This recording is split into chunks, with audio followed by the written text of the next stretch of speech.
উচ্চ আদালতের রায় ৩ বছরেও কার্যকর করতে পারছে না বর্তমান রাজ্য সরকার। ত্রিপুরার এ যাবৎকালে জ্বলন্ত সমস্যা হল 10,323 শিক্ষক শিক্ষিকাদের অবৈধভাবে চাকরিচ্যুতের ঘটনা। আশ্চর্য হলেও সত্যি, কোনো এক অদৃশ্য শক্তি হাতছানিতে ৩ বছর লেগে গেল মাননীয় উচ্চ আদালতের রায়ের সঠিক বাস্তবায়ন ঘটাতে। উচ্চ আদালতের রায়ের সমস্ত চাকরি এখনো বহাল আছে, কিন্তু সরকার আমাদের চাকরিচ্যুত করে রেখেছে। সোমবার আগরতলা প্রেস ক্লাবের সাংবাদিক সম্মেলনে কথাই বললেন 10,323 ক্ষতিগ্রস্ত অন্যায়ভাবে চাকরিচ্যুত শিক্ষকরা। 2020 সালে 10,323-এর মধ্যে 40 জন বিজ্ঞান শিক্ষক উচ্চ আদালতের সিঙ্গেল বেঞ্চে একটি রিট আপিল করেন। যে মামলায় সিঙ্গেল বেঞ্চের বিচারক অবজারভেশন দেন যে যদি 2012 সালের 37 জন শিক্ষক যারা 2010-এর স্নাতক ও স্নাতকোত্তর শিক্ষকদের বিরুদ্ধে মামলা করে 2012-তে চাকরি পেয়েও মামলা প্রত্যাহার করেনি এবং এখন পর্যন্ত নিয়মিত চাকরি করছেন, ওই রিট মূলে 4 জন বিজ্ঞান শিক্ষক মূল মামলায় অর্থাৎ তন্ময়নাথ মামলায় অভিযুক্ত হয়েও এখনো বহাল তবিয়তে ত্রিপুরার সরকারের অধীনে শিক্ষা দপ্তরে চাকরি করছেন।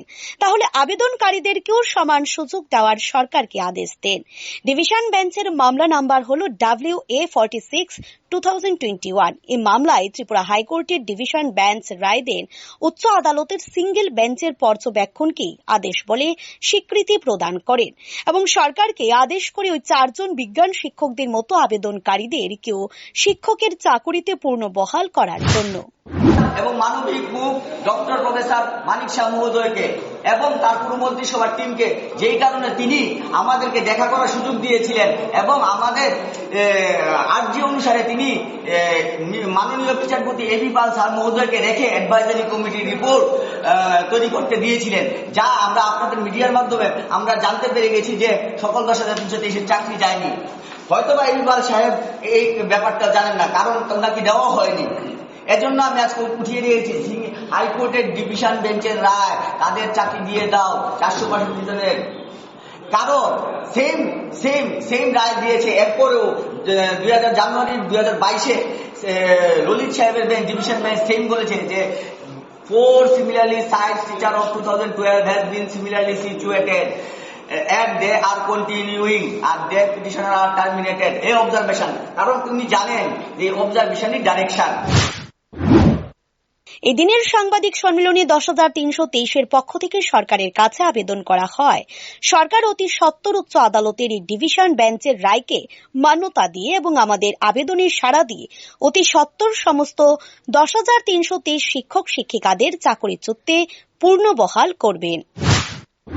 96/2020 দেখুন পুলিশ সাহেব কি লিখেছে রায়ে।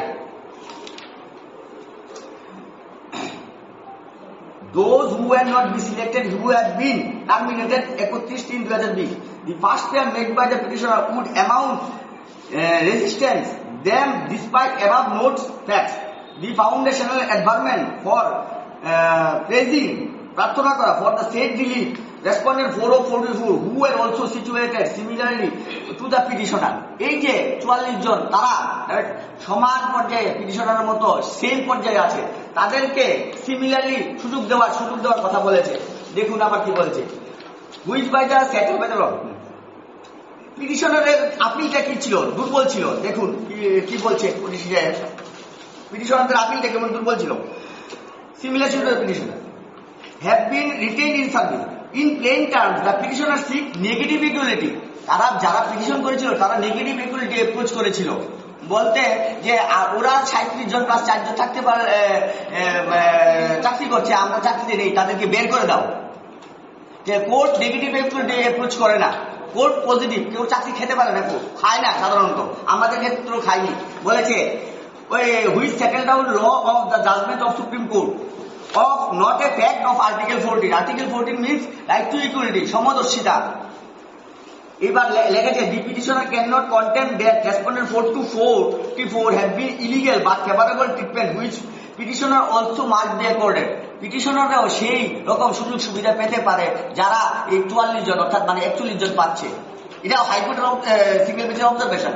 সিঙ্গেল বেঞ্চের অবজারভেশনই বলে দিয়েছে ডিভিশন বেঞ্চে ডিরেকশন সরকারকে মানতে হবে। এবং বলছে দেখুন the petitioner's second prayer is more in the nature of public interest. এই রায়ে আরো বলা হয়, আবেদনকারীদেরকে সরকারের কাছে একটি রিপ্রেজেন্টেশন জমা দেওয়ার জন্য। সেই মোতাবেক গত 11 মে আবেদনকারীদের পক্ষে শিক্ষা দপ্তরের আধিকারিক শিক্ষা সচিবের কাছে আবেদনপত্র জমা দেন এবং তার প্রতিলিপি অফিসেও জমা দেওয়া হয়। Bureau report, rising Tripura.